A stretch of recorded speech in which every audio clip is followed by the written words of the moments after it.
Hi guys and girls on YouTube, welcome to my channel. This is just a really quick video and this is not a repair video.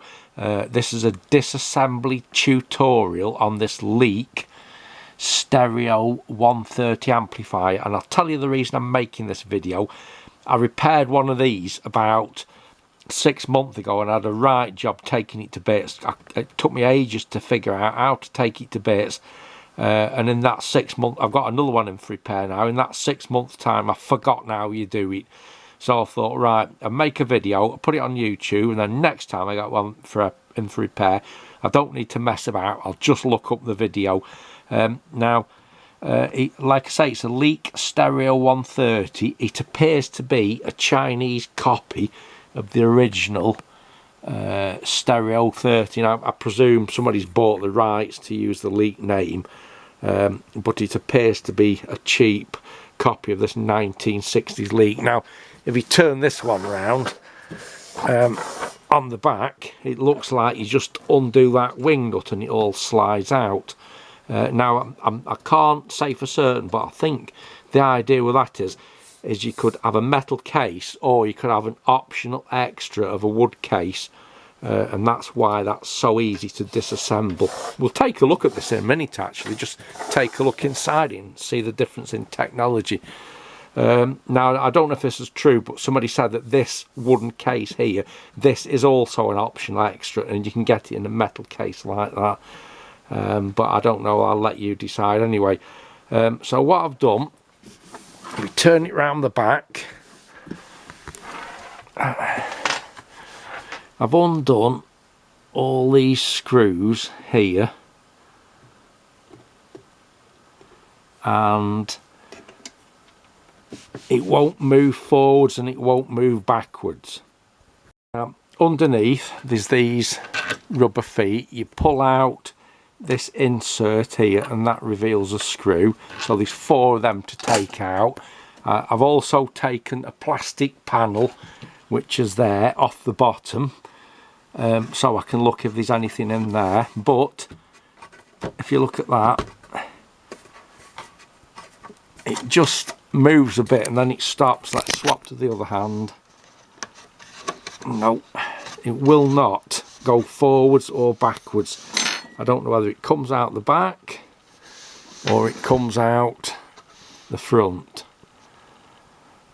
But anyway, so that's what I've got so far. I've got them screws out there, I've got that panel out, and I've got a load of screws on the back, and it will not move. So I'm going to stop the camera, I'm going to play about with this, and as soon as I find out how you do it, I'll show you. And then we'll just take a quick look inside this and take a quick look inside the original one. But yeah, let me come back in a bit. Right, so I'm back. I found it. You have to take all the screws out, every single screw out the back, even that little tiny one that goes down there. Every single screw has got to come out, and then you can pull this panel. Well, you can't pull it very far, can you? Because it's all connected up. I might, at a push, the wires are so short, I might at a push be able to get a pair of pliers or something in there and disconnect the speaker so we can swing this out of the way. But that's it so far, every single screw in the back. Right, so that's the 2 speakers out, and I can just get in there to disconnect the mains plug. Now we need to undo that screw so we can get this back panel out of the way. Right, so now we've got the same problems we had before. It won't move forwards and it won't move backwards. I'll just put the camera there just to show you the problem.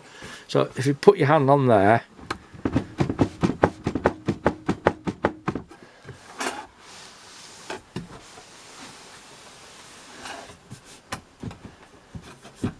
it looks like it's got to move backwards, but that ain't going anywhere.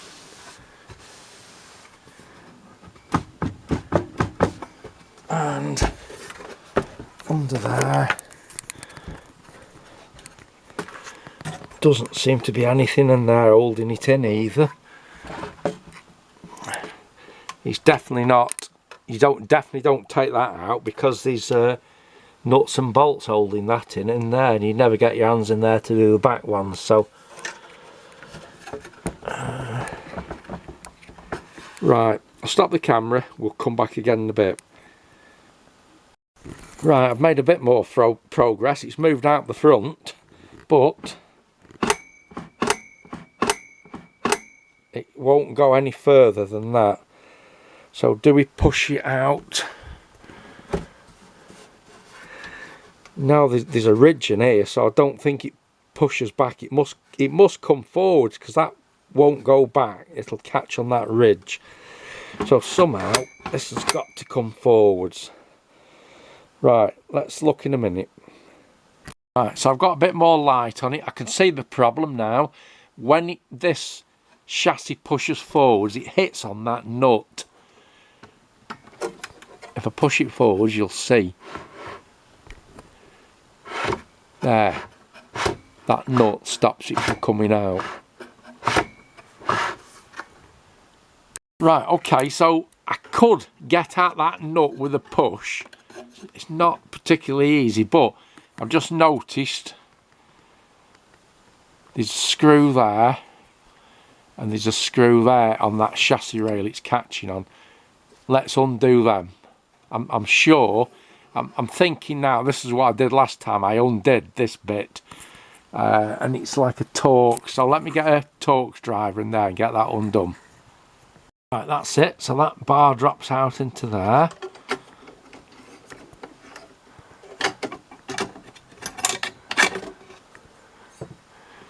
Right, let's see what happens now. I think this is it now.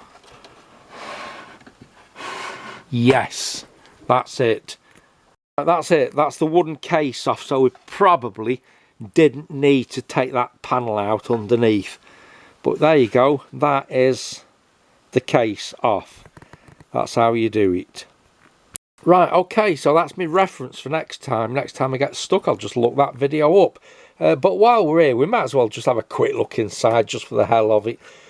So you've got Torrid, I can't pronounce the word, Torridodle transformer there.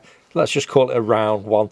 That's for the main amp power. There's a little switch mode power supply here for standby. That'll be the relay that turns the big transformer on. If anybody's interested, the audio output ICs are an LM3886. Yeah, typical Chinese type construction, poor quality caps.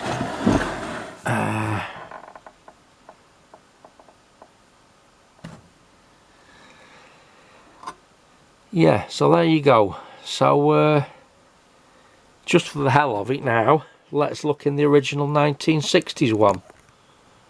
Right, so that's the back of the original. I can't see any screws at all, only this rather large wing nut, so I'm just assuming that you undo that and all this looks like it slides out the front.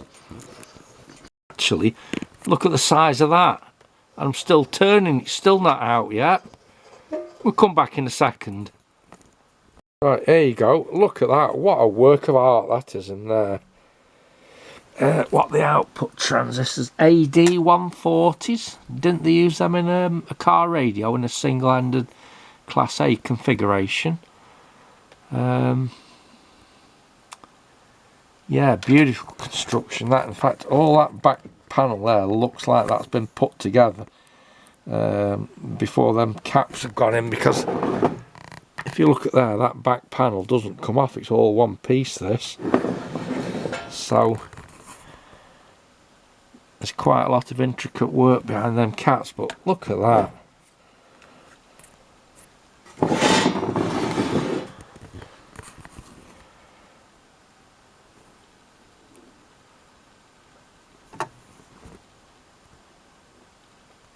Yeah, that's going to take some serious restoration.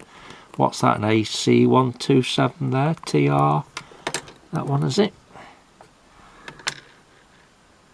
AC127128. But yeah, look at that. And the smell coming from the old electronics, it's, you know, it's one of them sort of smells that takes you back to your childhood.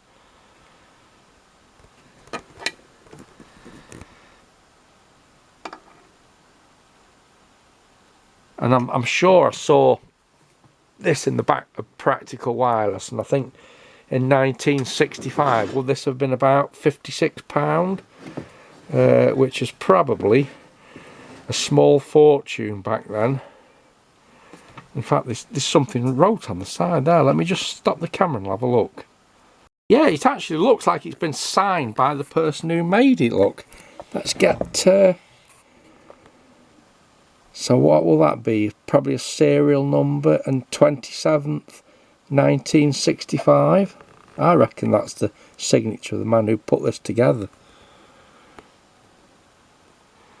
In fact, I've just seen another interesting thing here. This has actually been repaired before, because if we lift it up here, 29th of January, is that 1985 or 1986? So somebody has been here before and repaired this. But yeah, what a contrast between that and the Chinese one.